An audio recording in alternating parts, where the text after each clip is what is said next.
చంద్రబాబు నాయుడు గారు చేసే ప్రతి పని కూడా టాపిక్ డైవర్ట్ చేసే ఆలోచనలతోనే చేస్తాడు. ఈ మధ్య జరిగిన నా పర్యటనలు కూడా మీరు గమనిస్తే నా ప్రతి పర్యటన కూడా టాపిక్ డైవర్ట్ చేసేందుకు ఉద్దేశపూర్వకంగా తానే గందరగోళాన్ని సృష్టించడం, ఉద్రిక్తతలను తానే రెచ్చగొట్టే కార్యక్రమం చేయడం కోసం ప్రయత్నం చేయడం, ఇలాంటి కుట్రలే కనిపిస్తాయి. నా పర్యటన అయిపోయిన తర్వాత పోలీసుల ద్వారా చంద్రబాబు నాయుడు గారి దగ్గరుండి తప్పుడు కేసులు పెట్టించడం, ఇవన్నీ కూడా దీనికి ఉదాహరణలే. పోలీసులను సహకరించద్దు అని చెప్పి జెడ్ ప్లస్ కేటగిరీ సెక్యూరిటీ గ్రహీత అయిన నాకు పోలీసును విడ్రా చేసినాడు.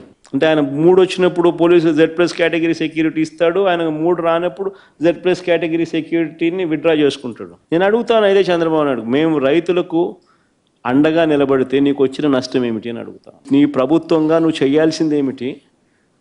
నీ ప్రభుత్వంగా నువ్వు చేయాల్సింది చేసి ఉంటే ఈ పరిస్థితి వచ్చి ఉండేదని అడుగుతా ఉన్నా. ఆయన చేయాల్సింది చెయ్యడు. ఎవరైనా ప్రశ్నిస్తే తిరిగి వారి మీద కేసులు పెట్టడం, అరెస్టులు చేయడం, సేడిస్టిక్గా వ్యవహరించడం, ఇది చంద్రబాబు నాయుడు చేస్తూ ఉన్న సేడిజం.